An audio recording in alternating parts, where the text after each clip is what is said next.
And it's a line drive to Key lime margarita? Yeah. What are you doing? Just watch. Whoa. Hi. Go for it. Thanks. What about me? Got you covered. Hey! Whoa. Hey! Hey. Hey. Lefty O'Doul's drink mixes at these fine stores. What are you doing? I'm getting the girl back.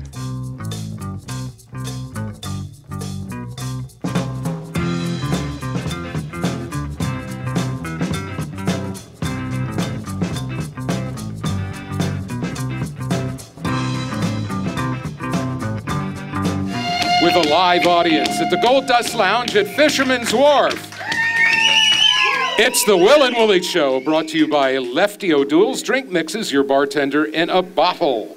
I'm Paul Wells. I'm Will Durst. And I'm Willie the Brown. Still, to this day. Absolutely. And your column, That shows sir, you what solar power can do. a week ago, your column said, "Wake up, Democrats.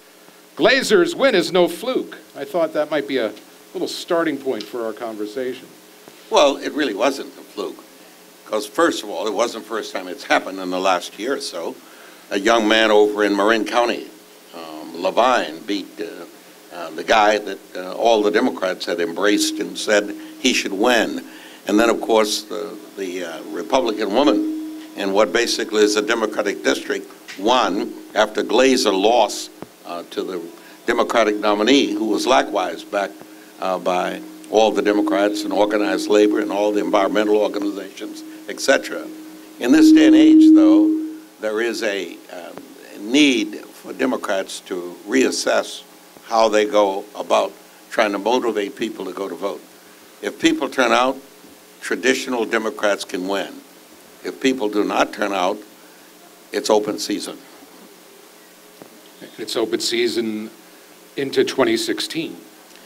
Well, not really to 2016. We still got a lot of time.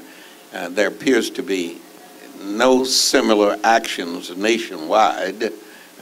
This appears to be only California suffering from this kind of experience. Democrats on the national level have, Hillary Clinton and that senator who announced this morning, and there were more people here than present at his announcement. It was amazing. I was embarrassed for him. I would have gone if I'd done it. But Hillary is obviously doing a great job of, in spite of all of the kind of things that they're attacking her on, she's still everybody's choice among Democrats. Yeah, the most favorite Democrats. You hardly ever see a Rose Garden strategy from a non-incumbent. But she does know where it is. But apparently that's a technique that has been employed by a number of candidates. For an example, here in the Senate race, Kamala Harris is not showing up anywhere. She was at the Democratic Convention, got a rousing reception, great ovation, and she's only, I think, appeared one time to the working press. That's more than Hillary has appeared to the working press. Yeah, Hillary avoided the press for a month. She didn't take a question for a month. Nobody wishes to be subjected ultimately to what caused Sarah Palin to be so exposed. You remember when everybody was fascinated with this character they didn't know called Sarah Palin? Yeah. And somebody foolishly allowed Katie Couric to interview her? Yeah, when you allow Katie Couric to look like a hard-hitting journalist, Right. something has gone terribly awry. So what publications do you read? She should have said Berkeley Free Press. And Katie Couric would have been confirmed. Well, Santorum announced today, so he's the 7th Republican. And Is it only 7? I thought it was more than that. No, I thought there was like a dozen or something. No, 7. And Lindsey Graham is going to announce on Monday, June 1st, so he'll be the 8th. And we still have a lot of, Rick Perry hasn't announced that he's running, Scott Walker hasn't announced, so there's a lot of guys in the dugout who are awaiting their turn at bat. And you notice, not a woman. Not one Republican Carly- woman so far. Carly Well, Fiorina. but she didn't really announce. She said she's thinking about running, Yeah. or something to that effect. She didn't do the formality of an announcement.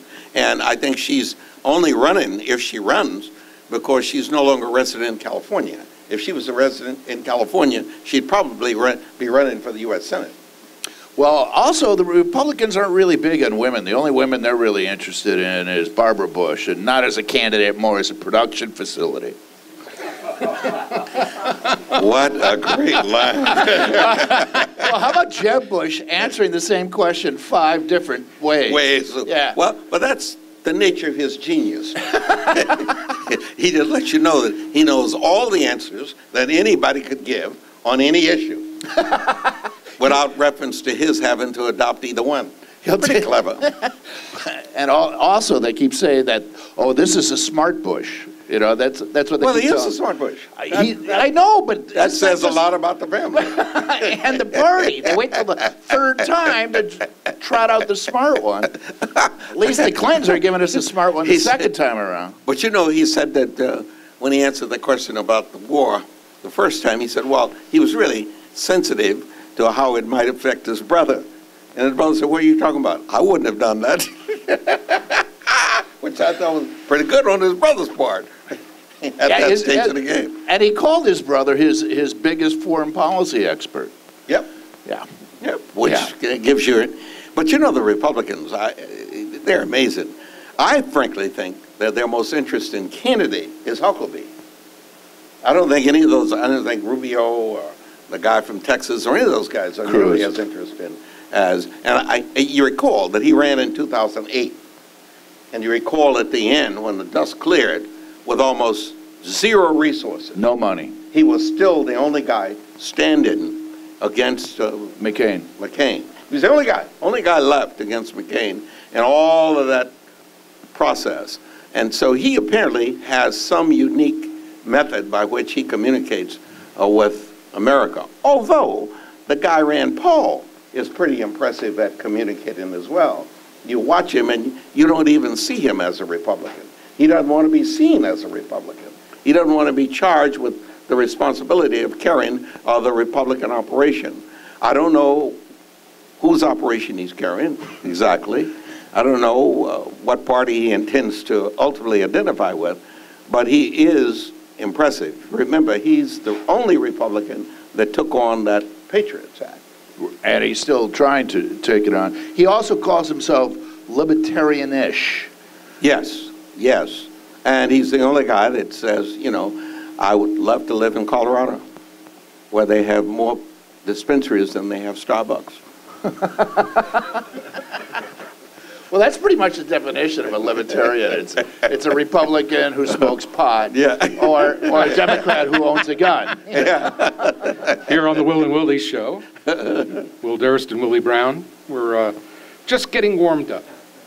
By all means, what do you mean getting warmed up? We haven't been together for a long time. I Paul. know. It's been I mean, like 6 months. Yeah. Has it been? Yes. This is the first one this year? Yes. Oh, wow. It's And too I long. stopped- We should do this once a month. But you know, I stopped over at Americano. I thought we were still there. That place, though, you know, that was where... The hotel? No, not the place, where the station was. You recall, Oh, yeah, we did it from the 340 hotel, but we Townsend. eventually got it Yeah, 340 Townsend. I was over there a couple Right. of days ago, and they've got an interesting operation going over there. It's like a media startup company. It's called iHeart Media. Yeah, well, they changed the name from Clear Channel to iHeartMedia. You ought to see what they've done to the interior. Really? Oh, my, they've really opened it up. I didn't see Bob Agnew, but I saw everybody else. He's in Anaheim. Yeah, is that where he Wrong is? guy. But it really is impressive. He's a Disney character. He was. And they were showing me how the bridge should be lighted when in January of 2016, we relight the Willie Brown Bridge. And they were showing me how it could be done. And they had the demonstrations of how the business of relighting that facility in New York, where not Times Square, what's the other one that they did? Where the lights are so beautiful now. Empire State Building was where they did it. But the way they did it, when they did the relighting ceremony, they launch the newest album of one of the great singers, Alicia Keys. And they did it in such a way that no matter where you were, you could turn the radio on and hear Alicia Keys' record, and you could watch the lights going on and off and moving around. In sync with it, yeah. In sync. It was incredible. And when they invited me down there, why do you invite me? We want to show you something. We think you'd be interested enough to mention it. And the next time you get a chance to mention it. And so now I'm finished. Now you've done your obligation. I want to know why they turned the lights off. Well, they turned the lights off because the nature of the technology was such that the salt air was killing everything. The repair cost and the absence of consistency with the computer system because of the lights going out themselves. And the salt water eating That's right, away it was at the killing connections everything. and stuff. There's now, obviously, there's been a lot of testing, and they've come forward. And it takes about $4.5 million to replace all the lights. And we negotiated the replacement of the lights in return for someone else assuming the responsibility going forward in perpetuity to maintain the lights. That someone, the toll collectors, the people who come across the bridge, are now, Caltrans has now taken over. When we provided the $4 million, shut it down, replace all the lights, the day the switch goes on, it becomes an item in the Caltrans budget in perpetuity. Well, are they going to have to replace the rods after 30 minutes? That's the other side of the bridge. Yeah, you. That's the non-Willie Brown side of the bridge. You really are. Jerry Brown Bridge. Yeah. You're not so anxious to have his name on that bridge now, is it? You know, I thought initially that I only got this water bridge because there was no collection opportunity. That's what they do to a black guy, you know. Yeah, like February is Black History Month. That's Yeah, right. There you go. What's the month That's that's when they shortest? made Okay, that's when they did the name. That's when they did the name. Uh-huh, right. Yeah. But I remember one, and I turned on Channel 2 hoping that they're going to say Willie Brown Bridge. They keep saying the Bay Bridge. I don't understand why they call it the Bay Bridge. That's Oakland. Channel 2 is in Oakland. They're going to stick with the Bay Bridge. They're talking about the flawed. Yeah. Bridge. Yeah. Okay, Yeah. now I'm better. Yeah, you ain't Now I'm flawed. better. Now. No, your bridge ain't Yeah, I flawed. can skip therapy next week.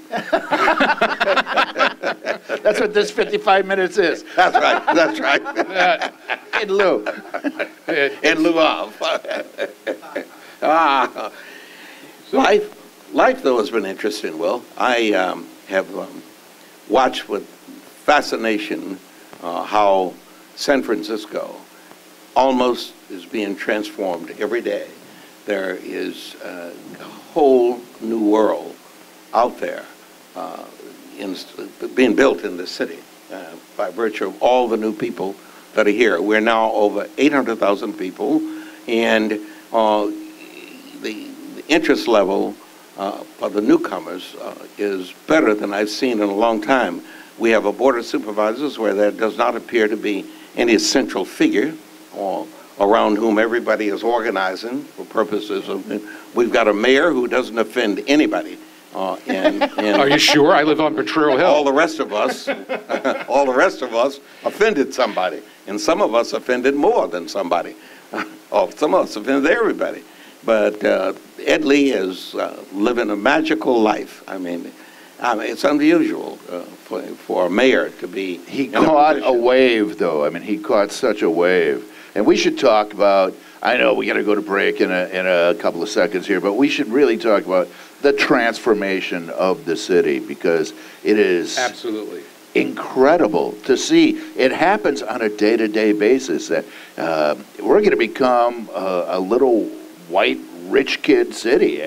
All the diversity is being blown away. People in the Mission, Hispanics in the Mission, been there for generations. And someone comes up and says, "I'll give you 1.4 million." You'll give me 1.4 million for this? Take it. I'm going to buy a subdivision in Stockton. Well, and the brothers are doing even better. You walk out to the Hunters Point Bayview area and you offer them that same 1.4 million. They said, "Right on. I'm going on back to Mississippi, where I belong."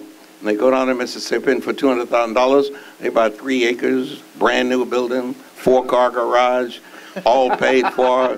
I mean, it is like heaven. Yeah. As a matter of fact, I'm considering going back to Mineola.